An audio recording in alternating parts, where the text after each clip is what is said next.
So I want to talk a little bit about physical therapy, what it is, kind of why it's done, and how it fits into the picture of your potential claim to an insurance company later on for injuries from a car accident. So physical therapy has become very, very common, and it is, you know, it's not quite chiropractic care, but it's not surgery.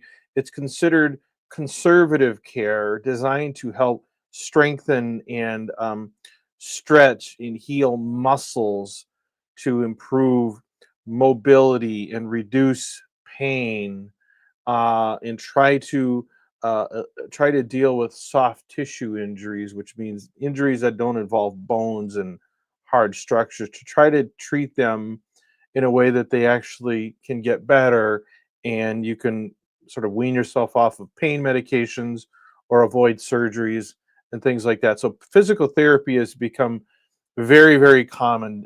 Primary care physicians, when they have someone coming in from a car accident, let's say you've got whiplash, neck pain, back pain, sore backs, things like that.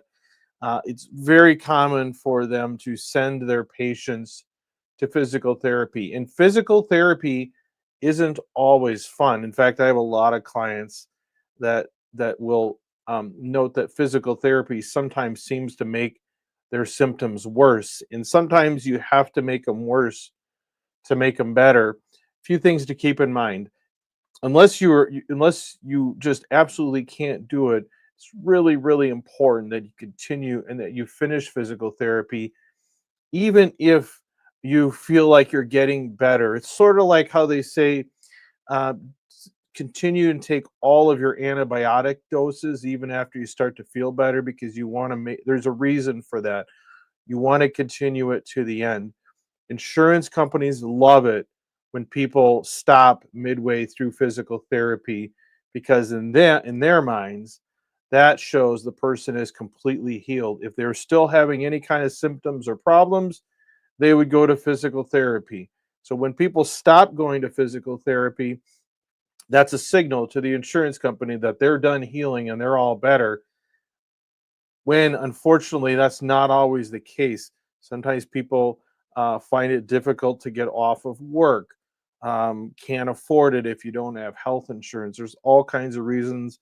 Sometimes it just doesn't seem like it's doing much, but it's really, really important, if at all possible, to continue going to physical therapy until the end, and then go back to your primary care physician, see how you're doing, see if they want to have you continue doing that, or maybe pursue some alternative treatments, maybe more conservative care.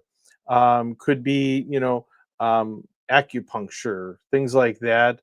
Or maybe they want to try out injections, pain injections that can help reduce inflammation and pain for a while. And sometimes when that doesn't work, then surgery becomes something to be considered. But it's very rare, unless there's an obvious broken bone or some immediate health threat. It's normal for doctors to send their patients to physical therapy, let them finish the physical therapy, and if they're still making improvements, send them back to physical therapy before pursuing surgery and other things. Physical therapy is one of those things. It's a great way to use med pay. If you have health insurance, use health insurance to pay for that. Medicaid, Medicare, and if necessary, work out a payment plan if you literally don't have all those things.